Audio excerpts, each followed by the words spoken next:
Lovely to have you along on what is our last cast for the year. So amazingly, I've got a great guest who's going to finish the year off for us, Marilyn Zakhour. How are you? I'm good, thanks. I mean, no pressure, but I will try to help you wrap the year up on a high note. Fantastic. As always, if you enjoy what we do, please subscribe, like, keep us going. Join us at the Remote AF community. Click the community button and join us there. And of course, don't forget we've gone freemium. So if you want to look at the tools and get access to that, you just go to remoteaf.co and click into the tools and try that out. And of course, we have our newsletter, Teamcraft. You'll find the details below with all the details that we have from our chat with Marilyn as well. It will be fantastic for you to join us. Having said that, I'm going to stop talking for a moment. As you can hear, I'm starting to croak a little bit. And Marilyn, it'd be fantastic if you could introduce yourself for those who don't know yourself and the Cosmic Centaurs. Yeah, absolutely. Thanks. So my name is Marilyn Zakhour. I'm speaking to you all from Dubai at the moment. And I started an organizational development consultancy called Cosmic Centaurs back in April of 2020. I like to say that we are a holistic organizational development consultancy, which means that we help leaders to address all aspects of their organization and not just focus on one or the other. And we've been lucky to work around the world for whether from France and the UK all the way to Saudi Arabia. We're a small team of 7 fantastic women, and yeah, it's been a really exciting year, and we've done quite a bit this year. And I look forward to debriefing about that with you, Tony.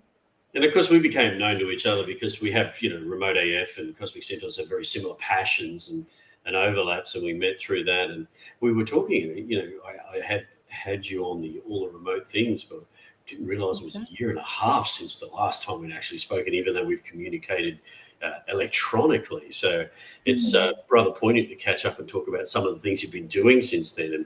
And one of those that's come to my attention, which is why I really wanted to get you on today, is a paper that you've just published. Now I'm going to read it out because it's quite a long title. It is the impact of team rituals on team knowledge, connectedness, job satisfaction, and job meeting. It's the Future of Team Study 2022. I'd be very interested to just talk about that and start with, firstly, how to come about. Why did you want to do this particular study? Yeah. So on the title, academics love themselves a really long title. The title is meant to explain the whole paper. So there you go. But yeah, let me take a big step back and explain how we came to do this kind of research and really focus on the importance of ritual. So like you, I'm an agile practitioner. I've been an agile practitioner for more than I want to say, so that I can't disclose my age. But I think one of the things that, I implemented Scrum in many teams. And one of the things that really struck me was this, the repetitiveness of the events of the Scrum team. And I really found a lot of grace in that, and a lot of freedom actually in that repetitiveness. So that was kind of ingrained in me. But I think I also come from a culture where rituals are a very dominant aspect of our day-to-day life. And as I kind of got older and start looking into the research around rituals, because it's always sounded like something I was interested in, I came upon the concept of Dunbar's number. I don't know if you're familiar with that one. Sure. But essentially, Dunbar is an anthropologist, and one of the things he discovered is that in human communities, when the community is smaller than 150 individuals, give or take, we're actually pretty good at maintaining communities through social connection only. So it's enough that I know Tony and Tony knows Marie, and that kind of creates enough structure for the community to be able to be healthy and maintain itself. When we start to go beyond that number, and we see this in everything from online communities, but also the early days of settling, for humanity, we start to see actually the invention of early day religions, right? We see the invention of norms, of rule of law. We also see accompanying all of that rituals. So as we start to put structure behind those communities, we also start to engage collectively in shared moments. We come together as a community. We see the word ritual a lot in religion, but it also exists in all other forms of like structured organizations. And so, not being an academic, I get to make connections between concepts, even if it's irrelevant, you know? And so I said, oh, I wonder if we could take this kind of, concept and see how it applies to organizations. How would rituals impact organizations, starting with connection to purpose? Because a big way in which we use rituals, let's say in religious practice, is to connect to the bigger meaning, right? Um, and so I asked myself this question. It was a very naive question, and then I said, the first year we ran this research, I had someone on my team who was doing a master's in organizational psychology. I'm like, let's spin out a survey and send it to 3,000 people. And then the following year, Dr. Connie Hadley from Boston University, through different conversations, eventually saw the data set that we had acquired, and was really interested in what it was telling in the early days. And so she joined us and helped us to design the 2022 survey, off of which this paper is created. We are not stopping. We're doing a 2023 survey. We did a field study, and that research is continuing. But we're here to talk about this one. But that's just a bit of the backstory. Well, that's great. It's interesting. I said to you off air that I love the fact that you've used the word rituals, and I like that you've explained why. Because it's easy, we just pocket it in the agile thing around ceremonies, but organizational construct and people construct is, a lot of rituals built into that. It's a transformative power, I think, is the way you describe it, the transformative power of rituals. Talk to me a little bit about why you describe it that way. So first of all, I think it's good to understand the difference between a ritual and a habit, for example, right? Or a meeting or a recurring meeting, because it can sound like that. And I think the main difference is that when we take part in rituals, we assign meaning to them. So a very simple date, something from your day-to-day life. You might wake up and make your bed every day. And if it's just a habit, then that's that. But if when you're making your bed every day, you're thinking, you're doing this because this is a form of self-care. Because when you come home in the evening, you're going to come home to a tidy space. You're going to be able to relax your mind as you walk into it. So now suddenly this very simple act of just, putting your bed cover back in place starts to acquire meaning. And so that's why we were focused on this idea of rituals. And rituals allow us to connect to the purpose of the organization. So there are a lot of rituals that are around kind of refocusing on the real end goal, making sure that everybody's realigned to those things. It can be a town hall, but you could run a town hall as just that, or you can run it with the perspective of creating a ritual, and suddenly the magic of the room kind of shifts, right? And that's what we were really interested in. And the other reason is that rituals also, whether we realize it or not, they promote a concept that is called mutual knowledge. So when we engage in rituals together, we also get to know each other better. And what do we know about mutual knowledge? We know that teams with high levels of mutual knowledge are higher performing than the others. And so it was really about saying, can we take these constructs and connect them? Can rituals be connected to kind of your engagement with the purpose of the team? And is being engaged with the purpose of the team also leading to, higher commitment, more job satisfaction, willingness to stay, which ultimately is great for the organization because it means you have stronger, more committed, better functioning teams. And that's what we were trying to establish. Okay, so let's learn about what you actually learned about it in this. So we might break it down a little bit, because you talk about the impact on team knowledge, right? So let's just start with that part of it. What did you find through this survey the impact on team knowledge was from these rituals? Yeah, so I mean, we did the survey, and then most recently, even though those results aren't official yet, but I think it's great that we were able to observe it firsthand, we did a field study. So we took teams that did not have rituals, and then we added rituals to their routine, let's say. And we observed on a weekly basis the evolution of the team knowledge, the level of connection between individuals, et cetera, et cetera. And so just to kind of also be very tactical, let's say, let me give you an example of what rituals sound like. And actually, for the purpose of this study, we created our own scale that asks about which rituals do these teams engage in. right? And they're very basic things. And I that's one thing I want to say, like, this isn't crazy rocket science. I think a lot of good management is getting the basics right. And so we split them between what we call rituals that help to build personal knowledge. So it can be something as simple as holding regular social events. As you may know, we invented a game a couple years ago called Cosmic Conversations, and it's a very simple prompt card game, but it's about, asking you, and most recently I've been using this question everywhere, but asking you what your favorite tree is and why. Because inevitably, either we end up talking about your childhood, or we talk about some philosophical thing that you love about that tree, and suddenly I have a connection to you that we could have worked side by side for 15 years and nothing would have happened. I wouldn't have known this. Celebrating personal milestones or checking in emotionally with one another, but also, and this is, particularly interested in multicultural teams, learning about each other's culture. So these are examples of personal rituals, so where we really get to know each other as people. And then there are professional rituals. A lot of them, by the way, are practiced in Scrum or other agile methodologies, whether it's like a stand-up or a retrospective or a demo day or the equivalent of that, like a moment to share knowledge, to show progress, whether it's how you onboard people and bring them into the team, whether it's also sharing, professional backgrounds with each other. I've had five careers, in my life. And so if you don't know that at some point I translated and designed a book, you might never ask me to help you with that. But suddenly, if you discover what my skills are and what I'm proficient at, we can become better as a team. So those are the kind of rituals that we studied, and what we've been able to see both through the survey, but also through the field study, because we were accompanying teams over a period of 3 months, helping them to run these rituals and then surveying them on a weekly basis, is that it is really the fact that they started to get to know each other that contributed so much to everything else. Being more forgiving with each other, having more solidarity, being more willing to help each other, less willing to quit. So we have examples of people who in that process got job offers and said no because suddenly they felt really connected to the people around them.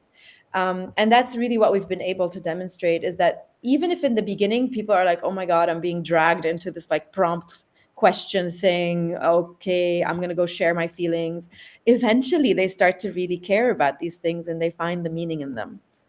That's really interesting. What was the thing that you found, just to get a little bit deeper on that, what was the thing that surprised you the most? Because I assume, you've been doing this for a long time, like myself. And by the way, how I get past the age things, I say, this is my third decade of doing this. They can figure it out. Nicely done. So I've been doing this for a while, and you've been doing this for a long time. So I'm sure you probably had some thoughts of what you thought it would be, and some of those probably were quite obvious. But I'm interested in what the surprise ones were that you went, wow. Let's see. I think some of the surprises came from including in the survey other theories of what we thought. Because, when you're doing this kind of research, if you only focus on what you're looking at, you might actually not realize that the effect isn't caused by this. It's correlated, but it's caused by something else. So we wanted to include other measures, like whether the company is a nonprofit or not, or whether it's geographically dispersed or not. So we asked a few of these questions, and I think two of the parallel findings that we found that do influence this outcome, but not to the same level as rituals. So two really interesting things. So one was the geographic diversity significantly improved job satisfaction. So I thought that was really interesting. Wow. And I think it maybe also comes from the nature of multinationals. So once you are hiring people in a lot of places, you have to be more intentional about how you manage them. You have to do better than if they were all in the same office. So I thought that was a really interesting. So that's a theory, of course, we need to explore it. But that was an interesting finding. And the other one, no surprise there, but still good to say out loud, because I added this question. I was like, I'd like to know if the rituals thing only works when there is a inspirational leader. Yes. Because if you have an inspirational leader, then whatever they do will work, right? Like that was my fear. But although having an inspirational leader does contribute to this, from a statistical perspective, nothing contributed as much as whether or not teams were conducting rituals, which is a really, really interesting finding. Interesting. So the other part of that is local. I heard you say the word localization in there, and we were Yeah. chatting about that as well. So interesting for me. Does the localization change the effect of the rituals or the actual rituals that actually happen? Um, because I can imagine, different cultures, different cultural norms would have Mm. effect. Interested to hear your thoughts on that, Meryl. Yeah, thanks so much for asking that question. So I'll start off by saying that our survey was meant to study this at a universal level. So if we look at our respondents, actually, we had very high levels of geographic diversity from where they came from, meaning like we had people answering our survey from all over the world, different age groups, different genders, and different patterns of work, and so on and so forth. So the first step for us was to demonstrate that this is universally true, no matter your culture, your context, etc. Now, what I can tell you as a practitioner is that some rituals go down more easily than others in different cultures, right? So I'll take a very simple example, but like the kind of the afternoon drink with the team. It's really simple. You can't do that everywhere. Even when I was working in Lebanon, which is a very kind of multicultural place, um, there would be team members that wouldn't be able to contribute because they don't drink and they don't want to be around alcohol. So I think that some rituals, this is a very blatant example of some rituals keep people out of them just by nature of how they're designed. But I think that the next thing that I'm interested in looking at is which rituals work better in certain cultural contexts. So we didn't do that in our first study, but I can tell you that because we also apply rituals in our consulting work, I can definitely tell you that some things culturally work better here versus there, simply because everybody can take part in it, right? Whether it's a gender difference, whether it's a religious difference, we tend not to want to talk about these things, but where I come from, they're such a kind of important part of our how you express tolerance and acceptance of others, that it's important that we design rituals that are inclusive, taking into account the specifics of what would exclude someone here, which is can be different in cultures that have a different kind of composition.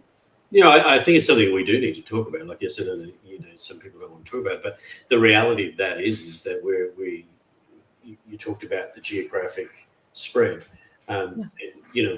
Remote has opened that door, and Yeah. now there are teams interoperating across all different types of landscapes and localization. So that's why I was very interested in how you see that affecting it, even down to the point of we were chatting about it, but psychological safety and how Yeah. psychological safety.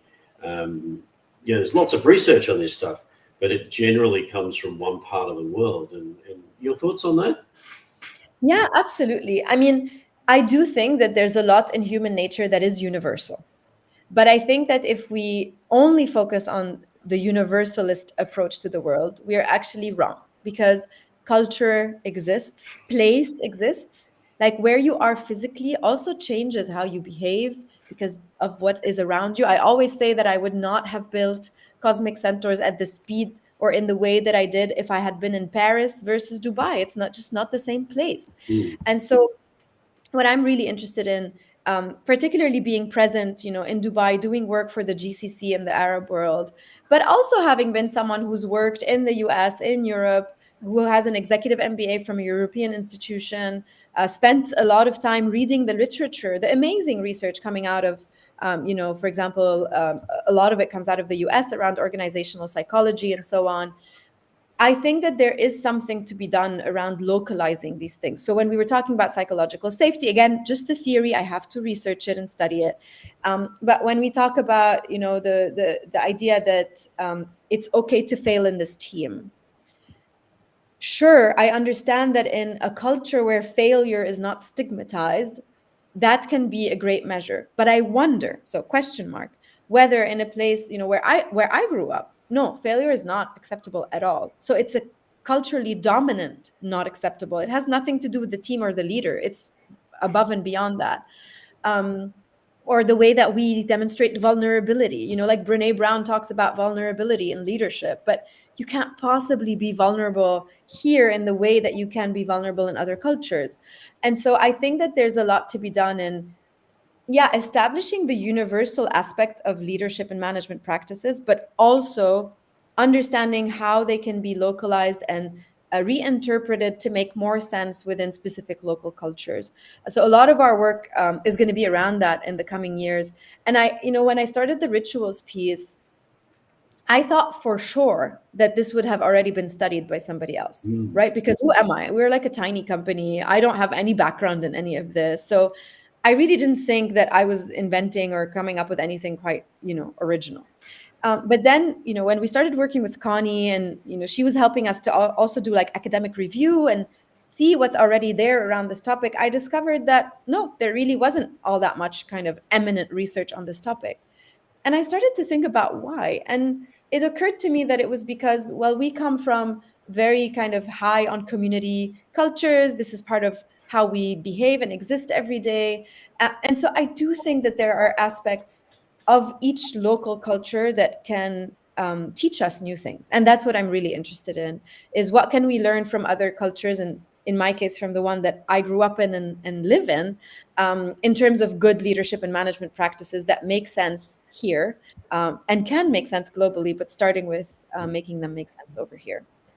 It's interesting to me too, because the speed of change, whilst that seems disassociated to what you were just talking about, it really does have an impact on this, right? Because if you think about it, that extrinsic change on the outside of the organisational constructs affect the internal of it. So there's just as much intrinsic change in terms of that, which puts pressure again then on leadership, which then puts pressure on that, and that has a different effect in different cultures and different localizations, as you said. So the way they respond to that is different as well. And I'm interested in seeing this when you get this research done, because to me, I'd love to see where that effect sits in that. Yeah, I mean, so one of my professors and mentors, his name is Jose Santos, and he's studied kind of multinational management. And he has a framework called EOS, which helps to explain like how organizations evolve through time.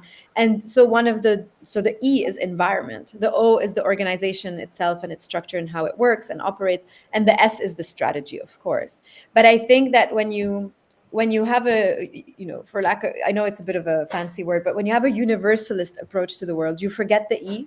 So you forget to really look into the environment and what's happening around and the place and the culture of where you are. And you think that organization and strategy can be kind of the end all and be all of it. But no, that's not really true. And I think if we look at what's happening in this region today, to kind of shed light on some of the amazing things that I get to experience, whether it's the UAE sending a probe to Mars, who would have thought? A bunch of Arabs, like I grew up, and still to this day, where when you want to say that it's chaos somewhere, you say it's Beirut, right? Like that's an expression in the English language. So I grew up in a place where I was pretty sure we wouldn't amount to much. And a lot of, what I grew up in is like, how can we leave and where can we go, where we can actually go and build interesting things. And I think the fact that the environment here is changing so much, the probe to Mars, the Expo 2020, I think Dubai is like one of the most visited cities in the world now. Sure. Saudi's really emerging. Again, they're going to be hosting Expo, all of the stuff they're doing around football, whether it's also Qatar hosting the World Cup. I think there's a lot of really amazing kind of energy, not to mention capital and effort and kind of human attention to this region, that means that we're going through a very beautiful moment, and as an entrepreneur, you are motivated, or even as a leader of a larger organization, you are then motivated to contribute to that. So in that sense, a lot of my interest potentially in like what we're doing as cosmic centers also comes from that energy, the movement, the change that's happening around me, that I get to see every single day, that's saying, well, how are you going to contribute to this, Marilyn? So definitely the influence of the environment on the organization and the strategy is something very palpable, I think, for all of us. Yeah, and I think that it also flows into, so if I think about the title of the paper, right, Yeah, you talk about job satisfaction and job meaning, yeah. and there's no doubt that they're coupled to what you were talking about. And I'm sure you found that in your research as well, I would assume. Yeah, I mean, it is a kind of it is common sense, right? We say this a lot, that people who have a higher sense of purpose in their role, in their job, are more likely to create good outcomes, to be more effective, and to be more satisfied with their work. So in that sense, no surprise there. It's what we have been saying for a long time, and the data definitely agreed with that. And I think we also, we did this research off the back of, now it's funny, we don't use these terms anymore at all. So it's interesting how temporary they were. But the great resignation, the quiet Yes. quitting. So in 2022, when we ran this research, this was very much of the backdrop. And a big question was, how do we make sure that our talent, which, we're painstakingly recruiting and bringing on board, remains and contributes? And I think longevity in an organization is such an amazing asset for an organization to have. So what we also wanted to give to the leaders that we work with, and whoever's reading this paper or listening to us here today, is new tools to create organizations where people want to stay and contribute and build knowledge.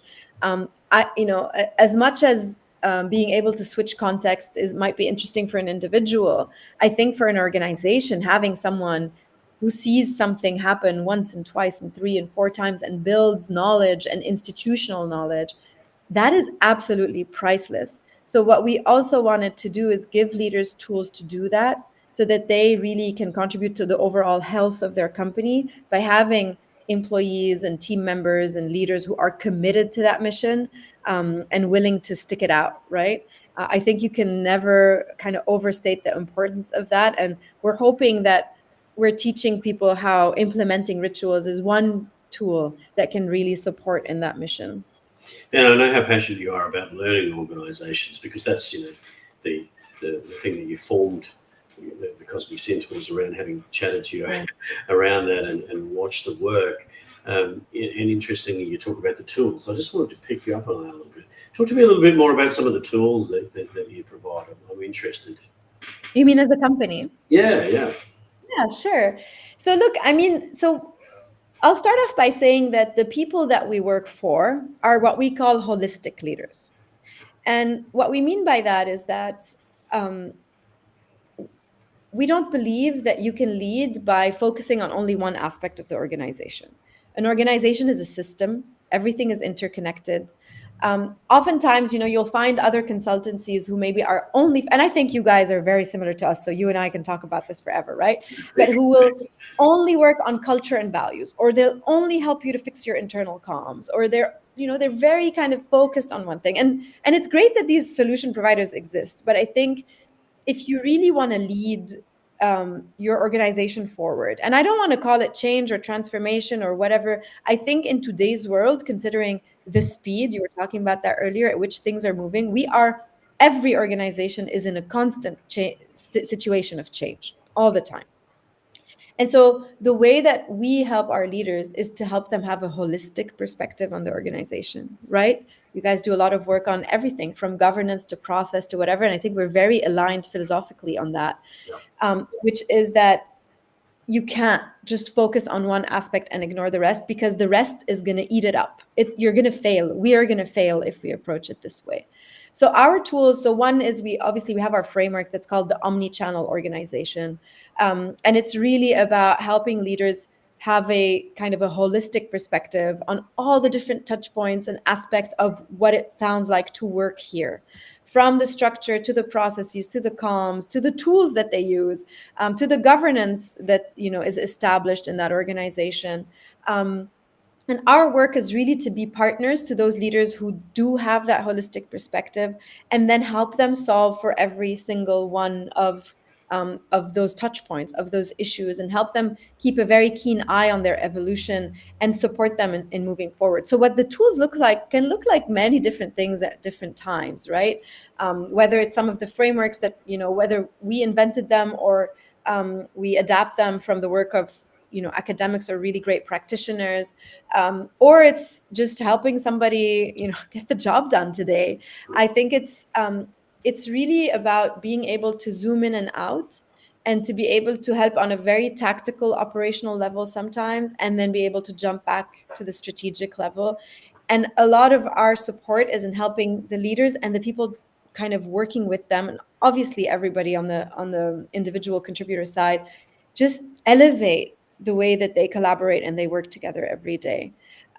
So yeah, from just documenting a process or fixing the Google Drive structure, that's like really boring menial work. But we really think that if you don't fix the hygiene stuff, elevating into aspirational work is very difficult. So whether it's let's make sure the base is clean, everybody knows their job, we all know how we're working together, we know how to find a file, all the way to we're clear on the strategy, we know how we contribute to it. We're all collaborating and working together to accomplish it. We have transparency of information, we have great governance. I think it's really important to explore across the spectrum at all times. And that's what a holistic leader can do.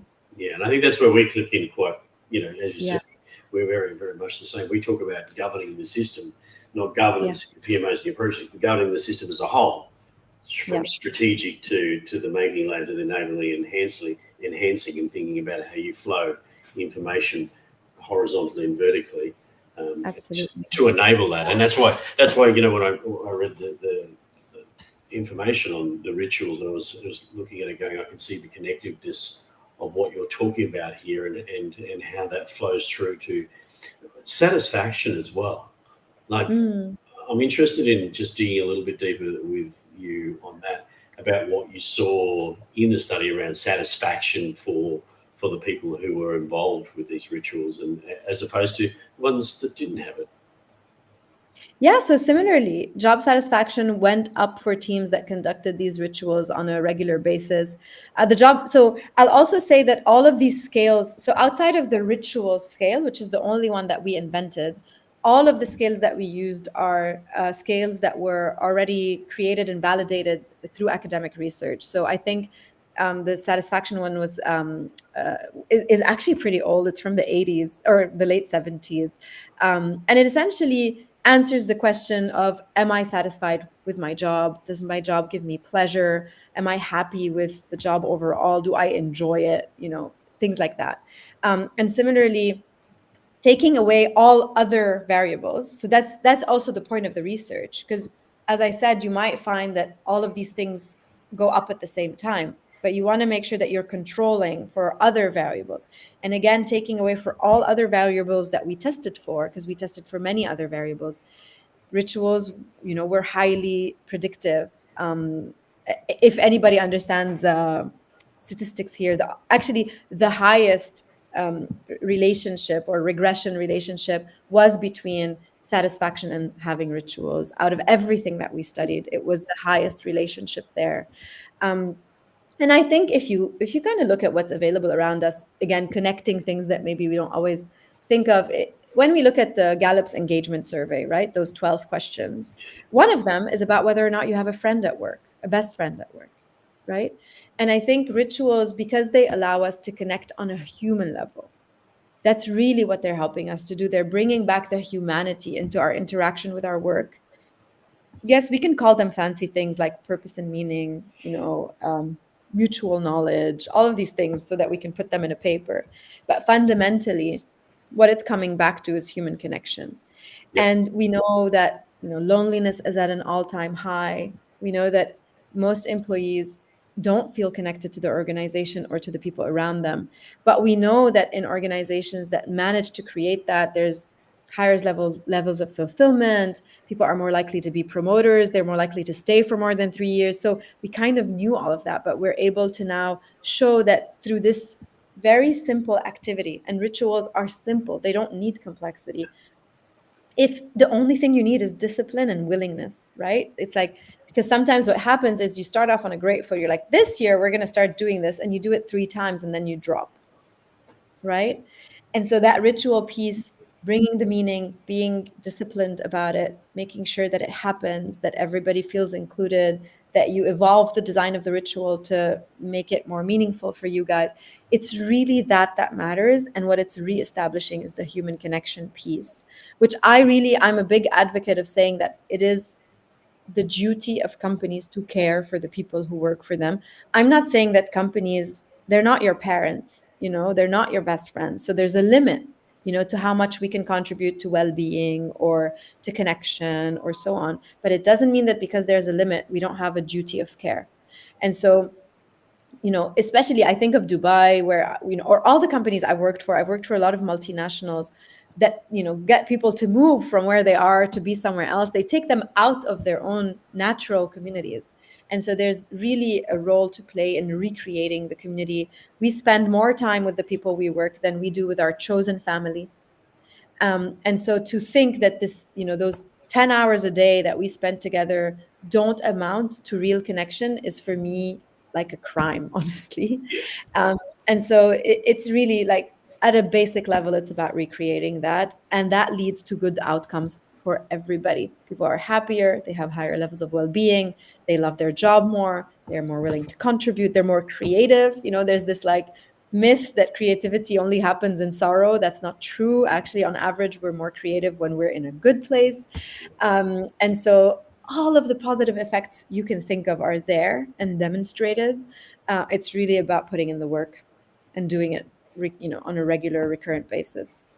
I just want to take you back to something you said there. I'll dig a little bit deeper on that, and that was the designing of the rituals. And I think that's a very poignant point. We here at Remote AF are very much in that space as well. If you're going to do this in a remote or hybrid sense, you need to design to the context of the organisation.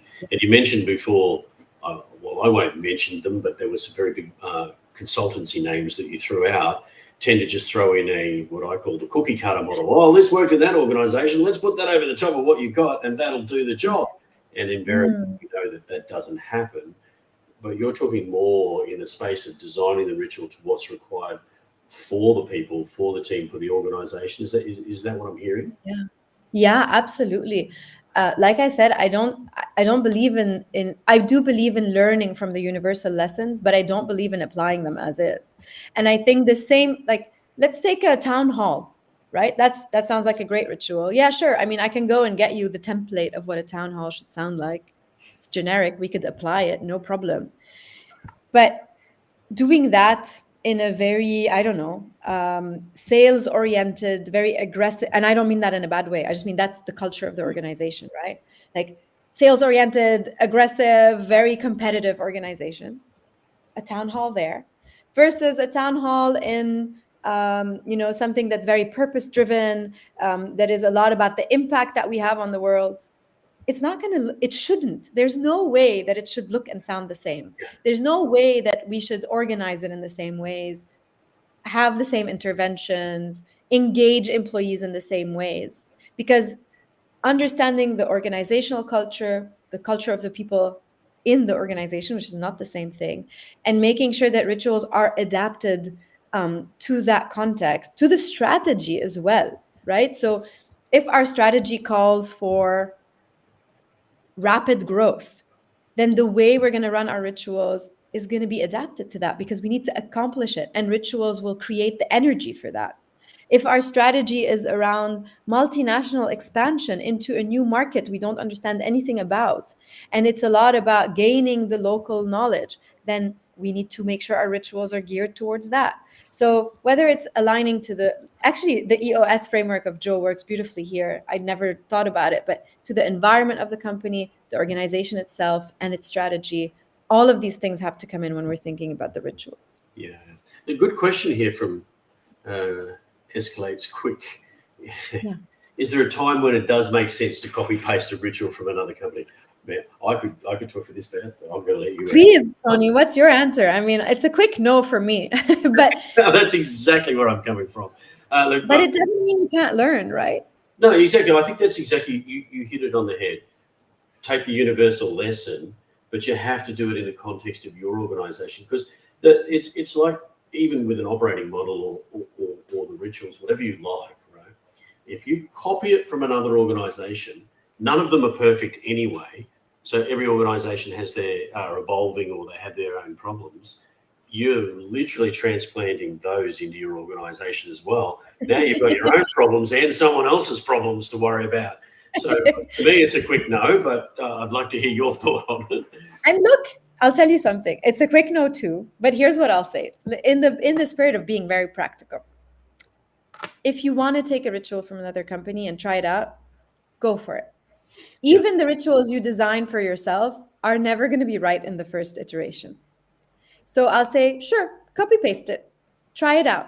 But then, and what you have to do in any case, is listen to the feedback and adjust as you go. That's it. Right? So if it's the best way for you to try something, fine. I will give you that compromise. Copy paste it. But in any case, listen to the feedback you get, adjust, adapt, and eventually you will find that you have now redesigned or localized the ritual to what makes sense for your company and your team. Yeah, and you're singing to the heart of remote AF there, right? We provide the frame around and the reference in our materials like team launches, etc. But the reality of it is designing to the context of your organization. So I think that's fantastic. Okay, so we got one more question. We got time for this question. There's a bonus question. How can a novice tell what lessons they should take from another company's rituals? So that's really interesting. I actually think when we're designing a ritual, what we think about is what is the problem or what is the objective that this is trying to solve for, and what's the state that we want people to leave the ritual in. Whether that's an emotional state, a physical state, an operational state, like it, because rituals can be very spiritual or they can be very down to earth and pragmatic. So I think what you can learn is what you can, take from other companies that you worked with or for and try to apply is, did we have a clear objective for this ritual? Was it accomplished through this ritual? How did people feel as they were walking out? And then the actual, how does it start? What triggers it? What's in the middle? What do we do together? How do we wrap it up? You can then readjust. But as long as you learn that there was a clear objective and a clear outcome, that you can bring in. You can say, I'd really love this outcome to be there, which is, I'd really love to make sure that everybody is clear on the progress that we've made towards our strategy and that they have a clear way to contribute to it. Okay, that's the end goal. So if you've seen a ritual that did that really well in a previous company, that you can bring in, and then you can redesign the artifact, right? The how it operates to make sure that it works for you. What's your answer, Tony? It's a tough one. Yeah, no, I think that's the right approach. I think the other thing is, if you're going to copy and paste it from somewhere else, make sure you ask the right questions of the people who interact in that ritual in the place that you're actually going to take it from, because your truth's 9/10 of the actual thing that you read. So often what you see, there's lots of nice stories about things. And let's just use Spotify for an example, right? That's a very well-known one. And I'm not going to go down the whole copy the Spotify model, but I've got friends who work at Spotify. And I can tell you, they will tell you, don't do that, because we did it for something else. We don't even use that anymore. So that's just a high-profile one, but it works wherever you go, right? What a great example. I mean, even the guys who started Scaled Agile in Spotify then wrote about the fact that it doesn't work. It's just we often don't see the other side. So I think it's an absolutely brilliant example, and that is so true. I think in that practice of developing human connection, being human-centric and doing the basic things of talking to people and hearing their stories and seeing what they found value in is such beautiful advice. Which is why the research that you've just done is so important, because you've done a lot of that. You're doing another one as well for 2023, right? Yes, so we're just about to wrap up the data collection on that one, but maybe I can add the comment in the links later, and people can take it. I'll do that right now. And so it's the same survey that we're running again, because we want to see the longitudinal effect. Like, did something change? Was this a pandemic effect, or is it still true today?